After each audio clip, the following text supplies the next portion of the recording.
Bienvenue dans les Côtes d'Armor, bienvenue à Carlabo où nous allons retrouver tous les acteurs et actrices du championnat de France de rallycross. Un 7e rendez-vous que nous avons placé sous le signe du charme féminin et pour cela nous sommes allés à la rencontre de ces jeunes femmes qui ont choisi de pratiquer un sport que d'aucuns considèrent, souvent à tort, comme réservé à la jante masculine. C'est donc sans plus attendre que nous embarquons avec Adeline Sangnier à la découverte de ce magnifique circuit de Carlabo, un tracé long de 953 mètres, qui est composé à 58% de terre et à 42% d'asphalte, un tour de circuit qui ne devrait pas dépasser les 40 secondes. Nous sommes à bord de la Peugeot 207 Supercar.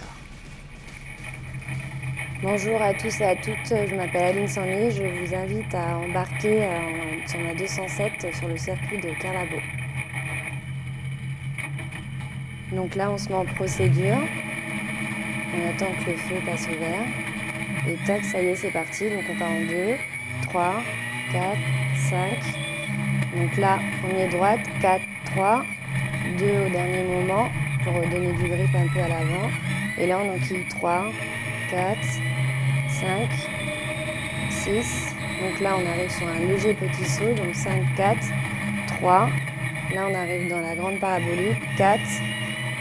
On rétrograde, 3 pour enchaîner le droite qui donne sur un double gauche. On met la 4 pour le double gauche, la vibreur, on reste bien corde, vibreur, encore vibreur, et la 5, 6, et on rattaque le deuxième tour. Donc on fait pareil, 4, 3, 2 au dernier moment, et voilà.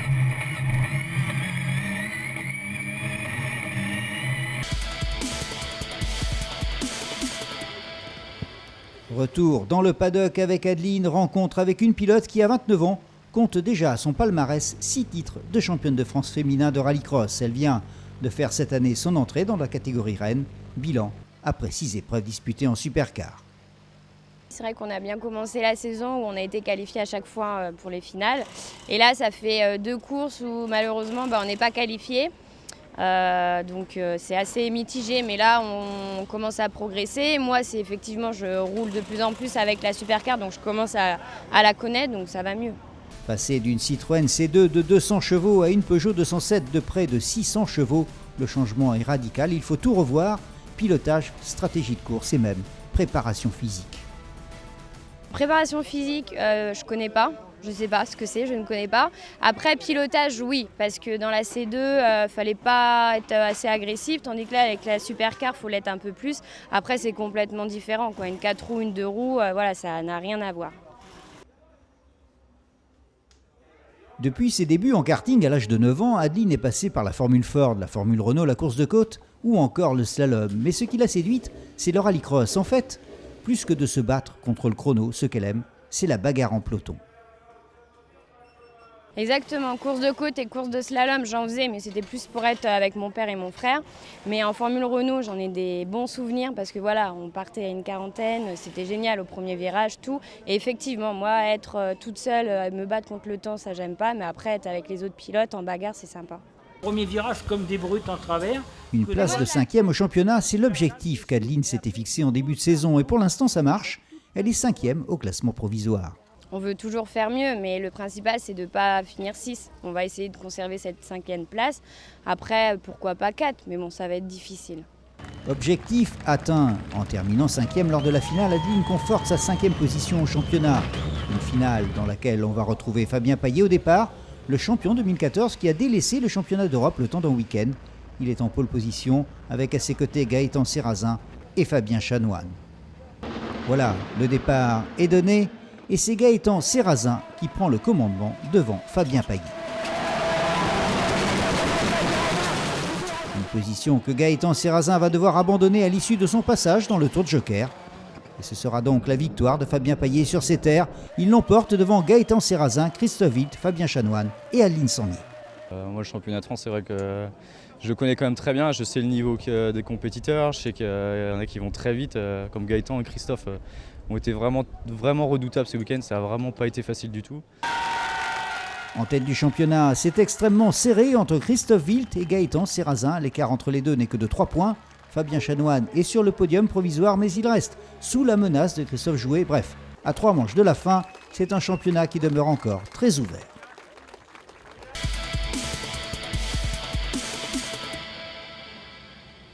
Jimmy Terpereau absent à Carlabo, c'est le 3e du championnat Super 1600 qui pourrait bien perdre ici sa place sur le podium provisoire. En attendant, Enzo Libner, Laurent Chartrain, Maximilien Evenot et Fabien Grosset-Janin sont bien là, avec en plus une volonté affichée de revanche pour Chartrain et Grosset-Janin, malchanceux tous les deux, lors de l'épreuve précédente. Une envie de gagner qui se traduit dès les premiers tours de roue, dès les manches qualifs, jusqu'aux phases finales.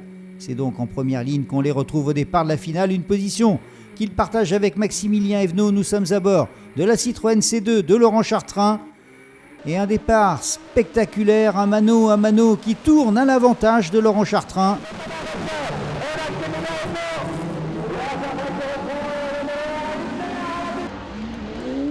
Le tour Joker ne changera rien à la domination de Laurent Chartrain. Il conserve sa position de leader. Et c'est donc l'arrivée très nette, victoire de Laurent Chartrain qui s'impose avec plus de 2 secondes d'avance sur Maximilien Evenot et près de 5 secondes sur Fabien Grosset-Janin. Chartrain et Grosset-Janin retrouvent les podiums. Il était temps de se repositionner, puis ça récompense toute mon équipe où on bosse vraiment d'arrache-pied pour arriver à un bon résultat. Alors la victoire, c'est la cerise sur le gâteau. Chartrain, Libner, Evenot, Grosset-Janin et Terpereau, c'est l'ordre au championnat et tous les 5 conservent leur chance pour un titre de champion de France. Il reste encore 3 épreuves à disputer.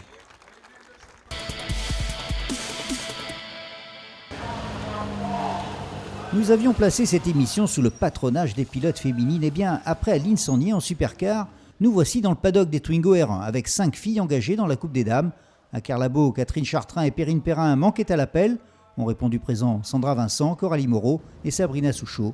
Nous les avons rencontrées. Je m'appelle Sabrina Souchot, j'ai 36 ans. C'est Sandra Vincent, j'ai 31 ans. Coralie Moreau, j'ai tout juste 19 ans. Depuis toute petite, je vais sur les circuits parce que mon père roulait, ma mère a également roulé en autocross. Et puis bon, après, mon frère est parti en rallycross. Donc j'ai voulu le suivre et puis cette formule de promotion m'a permis de pouvoir me lancer en rallycross aussi. On est aujourd'hui 5 féminines, mais on aime beaucoup ça. Enfin, moi, c'est pas parce que je suis une fille que j'arrive pas à m'impliquer au milieu des garçons. Je pense que le plus viril, c'est peut-être plus Adeline en supercar où il faut bien tenir la voiture. Après, effectivement, on a un mal dans les avant-bras le lendemain de la course. De se faire doubler par une fille ? Ouais. Si, ça arrive, hein. Si. Parfois, l'année dernière, j'étais souvent derrière des filles et c'est comme des gars. Quand on est dans la voiture, c'est pareil. Surtout si on prend un meilleur départ et qu'après on bouchonne, forcément ça doit énerver. Plus il y aura de filles et mieux ce sera. Moi j'attends que ça, de me faire doubler par des filles, c'est plutôt sympa de les regarder par l'arrière. En arrivant à Carlabo, Sandra Vincent et Coralie Moreau étaient leaders à égalité de points, mais après cette 7e manche, Coralie a pris un léger avantage. Elle devance maintenant Sandra de 3 points. Sabrina, elle, est à 24 points. Quant à Catherine Chartrain et Perrine Perrin, elles complètent ce classement, mais elles sont loin derrière le trio de tête. Une très belle victoire qui fait extrêmement plaisir pour tout le travail fourni pour la voiture. Après mon tonneau de Pont-de-Ruan, c'est vraiment une véritable satisfaction pour tout le team GM Sport dans lequel je roule. Pour mon père qui s'est donné à fond pour réparer la Twingo et pour que je puisse reprendre la tête du championnat, toute ma famille. C'est vraiment super, je remercie tout le monde. Voyons maintenant ce qu'il s'est passé dans le championnat de France Junior. Nous sommes au départ de la finale et tout de suite on remarque la non-qualification de plusieurs favoris. Celle de Marcelonnet, celle de Baptiste Ménez et enfin celle de Pascal Hutto. L'occasion pour Tom Donat de prendre ici le large championnat. C'est Jean-Baptiste Vallée qui est en tête dans cette finale et il ne fléchira pas durant les 7 tours de course face aux assauts de Tom Donat. Il franchira la ligne d'arrivée avec près de 2 secondes d'avance sur Tom Donat. Julien Ardonnière termine à la 3e place. C'est énorme. Tom il me mettait la pression du début à la fin et chaque fois je regardais dans mes rétros et au final ça l'a fait quoi. Tom Donat fait la bonne opération, il creuse l'écart au championnat, ce qui lui permet maintenant d'envisager le titre et ce, dès la prochaine rencontre en septembre.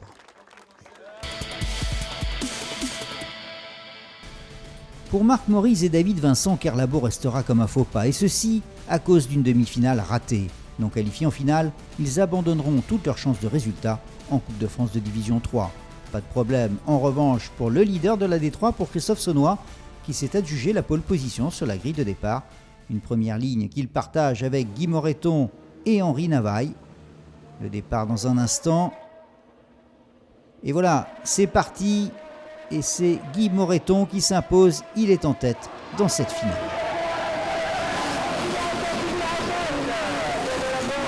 Nous sommes à bord de la DS3 de Guy Moreton. Guy Moreton qui mène devant Christophe Saunois. Deuxième, Christophe Saunois en a profité pour se débarrasser de son passage obligé dans le Joker. Il conserve sa deuxième place, intercalée entre Moreton et Henri Navaille.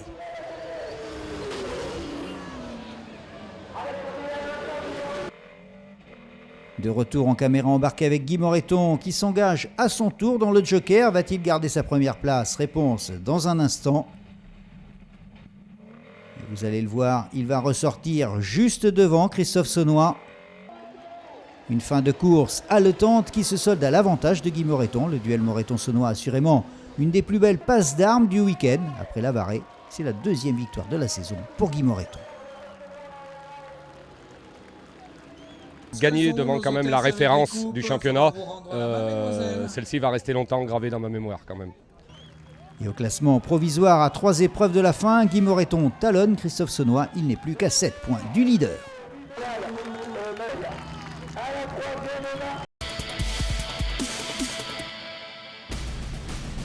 Lors d'une précédente émission, on avait, souvenez-vous, donné un coup de projecteur sur Steven Lefrançois, un éclairage parfaitement justifié eu égard à ses 5 victoires en 6 rencontres. Et bien cette fois-ci à Carlabo, c'est Emmanuel Hahn qui a sorti le grand jeu. Nous sommes au départ de la finale de Division 4 et voilà, c'est donc parti. Un excellent départ d'Emmanuel Hahn qui s'impose face à Steven Lefrançois.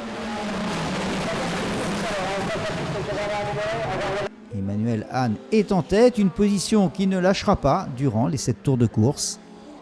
Franchit la ligne d'arrivée en vainqueur, il l'emporte devant Guillaume Pinson et Xavier Goupil. Après sa victoire lors de la manche d'ouverture à essai, Emmanuel Hahn remporte son deuxième succès de la saison. J'avais confiance en moi, ça s'est pas passé comme sur le plan forcément, mais j'avais confiance en moi et ça a très bien marché. J'ai eu la réussite qu'il fallait, tout a été comme sur des roulettes. Une belle victoire pour moi et pour toute l'équipe. Emmanuel Hahn a mis fin à l'insolente domination de Steven Lefrançois. Il interrompt ainsi une série de 5 victoires d'affilée et se positionne en dauphin. Mais son retard sur le leader reste important. 50 points le séparent encore de Steven Lefrançois. Cette émission est maintenant terminée. Place à la trêve estivale. Rendez-vous en septembre sur le circuit de Mayenne. En attendant, reposez-vous bien. Bonnes vacances.